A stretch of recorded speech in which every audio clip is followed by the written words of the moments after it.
Deuteronomy 15. A year for canceling debts. At the end of every 7 years, you must cancel debts. This is how it's to be done.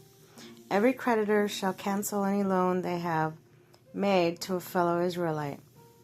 They shall not require payment from anyone among their own people, because the Lord's time for canceling debts has been proclaimed. You may require payment from a foreigner, but you must cancel any debt your fellow Israelite owes you. However, there needs to be poor people. That. God, I read that wrong. However, there need be no poor people among you, for the land the Lord your God is giving you to possess is your inheritance. He will richly bless you, if only you fully obey the Lord your God and be careful to follow all these commands I'm giving you today. For the Lord your God will bless you as he has promised, and you will lend to many nations, but will borrow from none. You will rule over many nations, but none will rule over you. If anyone is poor among you, fellow Israelites, in any of the towns, the land the Lord your God is giving you, do not be hard-hearted or tight-fisted towards them. Rather, be open-handed and freely lend them whatever they need. Be careful not to harbor the wicked, though. The year for canceling debt is near, so that you do not show ill will toward the needy among your fellow Israelites. Excuse me, I didn't mean to yawn like that.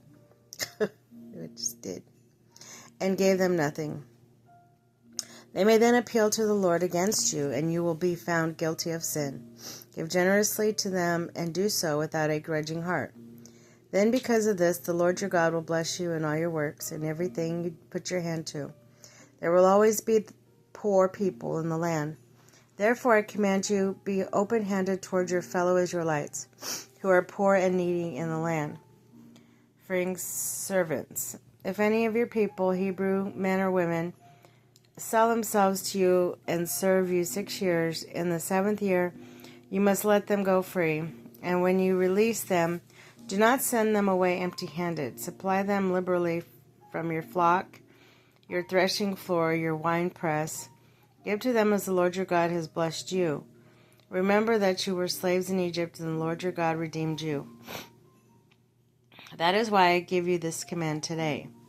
But if your servant says to you, I do not want to leave you, because he loves you and your family, all is well off with you, then take an awl and push it through the earlobe of the door, and he will become your servant for life. Do the same for your female servant.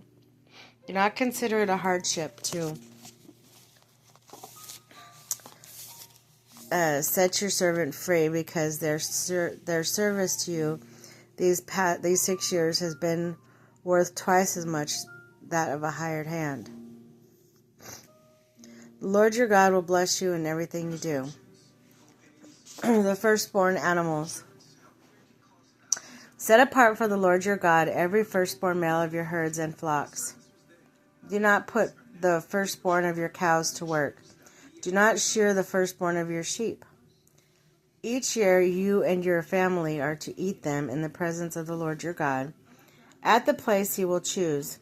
If any animal has defect, is lame or blind, or has any serious flaw, you must not sacrifice to the Lord your God. You are to eat in your own towns, both the ceremonially unclean and the clean. You may eat it, as if it were a gazelle or deer. But you must not eat the blood. Pour it out on the ground like water.